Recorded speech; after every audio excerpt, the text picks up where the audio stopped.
Знаете, что меня дико веселит? Меня дико веселят различного характера интернет-гуру, которые, например, рассказывают, как открыть третий глаз. Там такие перлы и пассажи, что можно просто закачаться. Аджна-чакра, представьте себе индигосферу или спойте мантру Кшам.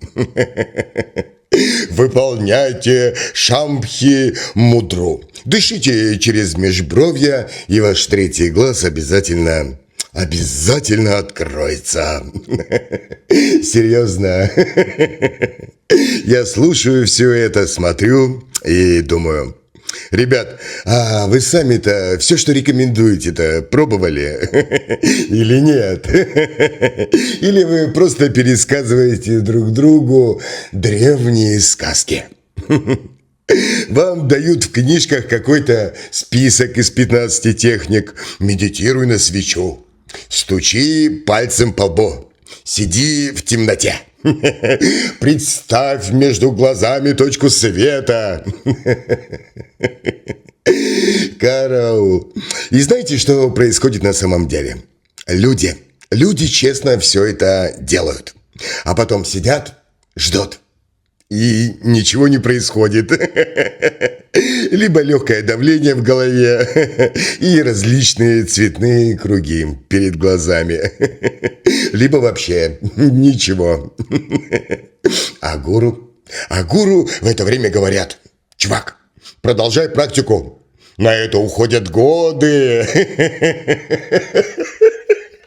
Конечно, годы. Им же нужно как-то объяснить, почему результатов нет, а деньги нужно продолжать нести. А самое смешное, знаете что? Ученые и наука вообще никак не подтверждают, что все это различного характера медитации открывает какой-то там духовный глаз. Нет никаких доказательств. Ну да, шишковидная железа, эпифиз, гипофиз – все это есть. И он, к слову говоря, вырабатывает мелатонин, регулирует хороший сон и кальционируется с возрастом. Кальция там становится много. Ну а DMT, различные там характера, психоделические гормоны, может, конечно, и вырабатывает. Но у человека это не доказано. Нет таких экспериментов. Ну, разве что эксперименты проводились на крысах. Так что вся эта эзотерика просто красивая упакованная сказка. Но все же не буду вас разочаровывать, мои дорогие адепты, потому что шкатулка открывается гораздо проще, чем о ней думают. И сегодня я расскажу, как открыть эту шкатулку без каких-либо медитаций, мантр, визуализации света внутри своей головы и без 20 лет, проведенных в пещере. Ой. На самом деле все гораздо проще. Хватит думать, что третий глаз – это какой-то там волшебный орган внутри вашей головы, который откроется, если вы вдруг начнете видеть ангелов, спускающихся с небес. Нет, дорогие мои, это просто изменение собственного восприятия. Мозг человека работает по привычной схеме, по шаблонам и стереотипам. Фильтрует реальность, так сказать, чтобы вы не сходили с ума от различного характера галлюцинаций.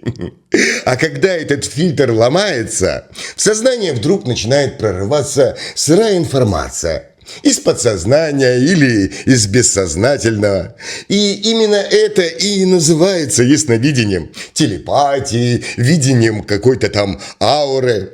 А на деле это просто мозг снял ограничения и начал видеть то, что обычно в нормальной жизни просто игнорирует. И знаете, что во всем этом самое забавное? Многие маги, эзотерики или просветленные учителя бессознательно используют именно этот принцип, как сенсорный шок для головного мозга человека. Но подают это все как сложную магическую практику. А на деле это просто банальная биохимия. Вот смотрите. Берем реальную технику, которая ломает мозг гораздо быстрее, чем какая там медитация в пещере лет 20. Без какой-либо подготовки, без дипломов и без мантр. Нужны просто только ваши глаза и, собственно говоря, зеркало, которое у дома есть у каждого. Подходите, значит, к зеркалу и смотрите на свое собственное отражение. А потом сводите глаза к переносице, причем так, чтобы в отражении увидеть один глаз вместо двух. Поначалу это сложно, потому что фокус вашего внимания все время сбивается. Картинка плывет, вы видите то 3 глаза, то опять 2, то 1. Но по мере практики все становится возможным. Как только вы зафиксируете картинку с одним глазом, происходит нечто странное. Ваше лицо в зеркале начинает вдруг искажаться. И вы видите такое инопланетное изображение самого себя. Чувак с одним глазом, как циклоп. И что, как вы думаете, мозг делает в это время? А человеческий мозг впадает в панику, потому что он не понимает, что, собственно говоря, происходит. И вот тут на самом деле происходит самое интересное. Напряжение в глазах – это сенсорный конфликт, который вызывает внутри иммунной системы страх. И мозг начинает судорожно перебирать различные варианты, выбрасывая в кровь разного характера гормоны. Адреналин, норадреналин, серотонин, кортизол. А потом, теоретически, возможен выброс ДМТ. И это тот самый психоделик, который вызывает различные магические переживания. Правда, доказательств прямых нет. Но все же есть практики, которые говорят, что эпифиз и правду на самом деле выделяет ДМТ. Именно в тот момент, когда у людей возникает самое мощное сенсорное напряжение внутри головного мозга. И это, к слову говоря, и есть момент открытия третьего глаза. Не какой-то там магический портал, а просто нейрохимический шторм ваших, будем говорить так, нервных окончаний и головного мозга, который просто тупо ломает восприятие привычной реальности. Ученые все это называют эффект странного лица в зеркале. И эксперименты показывают, что если долго смотреть в глаза своему отражению при тусклом свете, люди обычно видят различного характера искажения. Лица монстров, животных, родственников и различного характера архетипические образы. И это никакие не духи. Это просто сбой в зрительной коре головного мозга. И все. Так что мой способ, который я только что описал со сведением глаз, добавляет еще и нарушение биокулярного зрения. Мозг получает 2 разных сигнала от левого и правого глаза и не может их никак совместить. И вдруг выдает галлюцинации. Плюс напряжение в глазах. Изменяет кровоток в области гипоталамуса и эпифиза. Вот и весь секрет. Открытие третьего глаза. И не нужны никакие медитации, никакое открытие чакр. Потому что на самом деле все это просто чистая физиология и нейробиология. Просто поданная через призму магии. Ну, а теперь давайте-ка о том, что все жаждут. Дайте мне ясновидение. Многие люди на самом деле бредят. Откройте мне третий глаз. Я хочу видеть будущее. Я хочу видеть ауру людей. Я хочу видеть различных неорганических существ и сущностей. Караул. Ребят, давайте честно, успокойтесь. Потому что ясновидение – это просто побочный эффект, а не какая-то там цель. Когда ваш мозг ломает шаблоны восприятия, он начинает обрабатывать сигналы, которые раньше отбрасывал как просто ненужные или неважные. А микромимика людей, тени, запахи, интуитивные догадки, подсознательные образы. Когда восприятие ломается, все это тут же начинает хлестать в ваше сознание. И вам вдруг кажется, что вы что-то там видите. Видите то, что скрыто от нормальных обычных людей. А на самом деле вы просто стали замечать чуть больше деталей, к которому, кстати, приводит сталкинг и гораздо проще. Например, вы можете предсказать чей-то поступок, потому что считали просто у человека микродвижение мышц его лица, увидели эмоции, тон голоса, которые раньше просто тупо пропускали мимо ушей, или увидели некую оболочку, светящуюся ауру. А на деле это просто ваши глаза стали различать различного характера тепловые контрасты и остаточные следы на сетчатке вашего глаза. И все это никакая не мистика.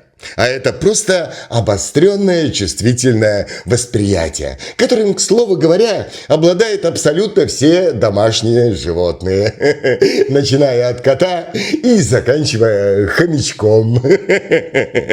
Круто, правда? Так что не надо сюда приплетать каких-то там духовных учителей и суперзагадочные способности. Все это просто нейрохимия. Но есть и очень важный момент во всех этих практиках. Если долбить все эти техники без заземления, то можно уплыть в свои собственные иллюзии и галлюцинации. Потому что мозг, который постоянно видит какие-то там искажения, может перестать отличать реальность от ваших собственных глюков. И все, пока-пока. Привет, дурочка. Поэтому, если вы действительно решитесь провести над собой подобные эксперименты и стать кроликом, обязательно потом возвращайтесь в тело. Поешьте чего-нибудь плотно, миска, например, а не какой-нибудь травы. Подышите, походите босиком по земле и посмотрите. Обычно на что-то обычное. И все. Или примите холодный контрастный душ. Иначе вы рискуете стать тем самым просветленным, который разговаривает с ламами Шамбалы и видит знаки в каждой луже. Ой, к слову говоря, именно поэтому многие маги такие странные и, я бы сказал, немножечко не в себе. Хотя все люди на самом деле немножечко сумасшедшие. А на самом деле все эти просветленные, они просто сломали фильтр своего собственного восприятия и не смогли включить его обратно. И привет. Но обычно это просто шалоболы, которые сами ничего не делают, просто пересказывают чужие слова, написанные в какие-то там древних эзотерических книжках. Техника с зеркалом и глазами, которую я только что вам описал, это просто классный инструмент для проведения эксперимента над своим собственным восприятием.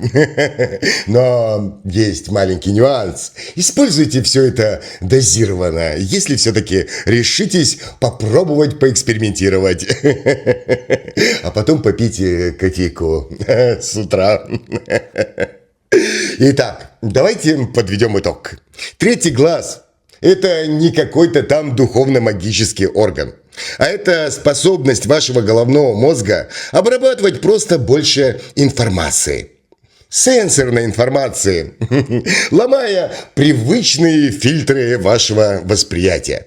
Все эти аффирмации, визуализации, пение мантр – это просто долгий путь к тому же самому результату, которого можно достичь иногда за минуты.